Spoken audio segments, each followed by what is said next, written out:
Welcome. I'm Bob Amos. I'm an engineer in our physical testing department, and today I'm going to show you an overview of the operation of our 10-to-1 standard output two-part adhesive dispensing equipment.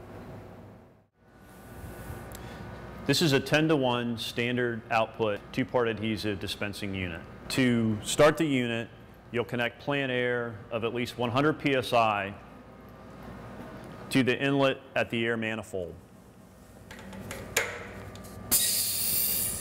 The air comes into the manifold after going through an air filter and divided and distributed into 4 different areas. The first goes to the main drive air motor. The second goes to the dispensing gun. The third goes to the adhesive transfer pump. And the fourth goes to the activator transfer pump. This large drum is the adhesive, which is the A component of the two-component mix. The smaller drum is the B side, the activator, which is the smaller component of the 10-to-1 two-component mix. The air from the manifold comes into the adhesive ram assembly and splits into 2 directions. The first path goes through this small regulator to the ram assembly. This lever controls the up and down movement of the ram, and the ram automatically keeps pressure on the adhesive, providing a steady flow of adhesive to the adhesive transfer pump. Second path is the air goes through this regulator, through this line, to the air motor that drives the adhesive transfer pump. The transfer pump pulls the adhesive from the drum and pushes it through the transfer line over to the metering pump. This smaller drum is the activator, which is the B component of the two-part mix.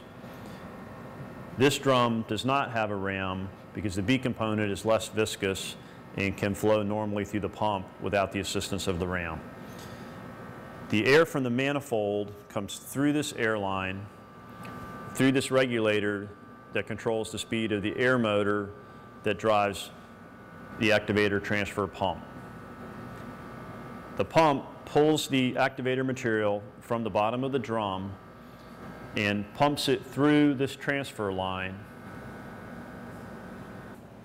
over to the activator metering pump. The next air coming from the manifold, the air for the main drive, goes through this line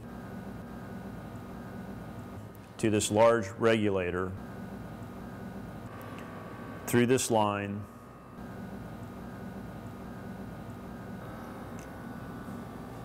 through the poppet valve and the airline oiler, and feeds the air power to the air motor that is the main drive for the chain system.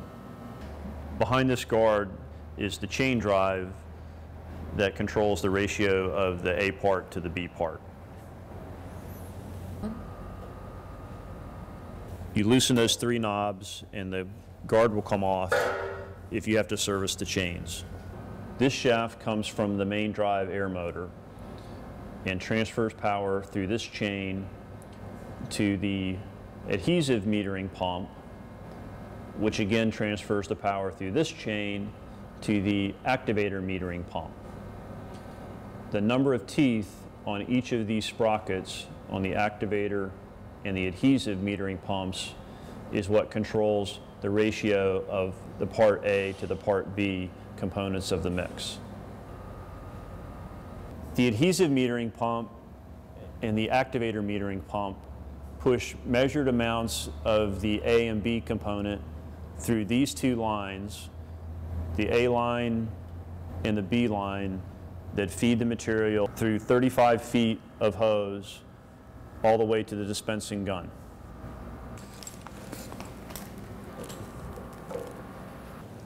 Air from the manifold goes through this line, through the 35 feet of gun line, and enters the back of the gun here. The adhesive and the activator enter the gun from the rear and come in and blend.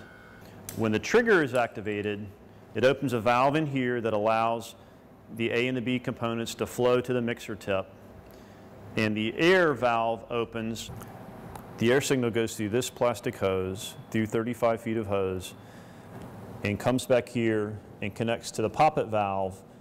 When it gets the air signal, it opens the valve, allowing the air to go to the main drive motor. And the change system and the metering pumps that push the adhesive in the precise ratio required through the lines and through the mixer tip, where the adhesive is mixed and comes out prepared to bond.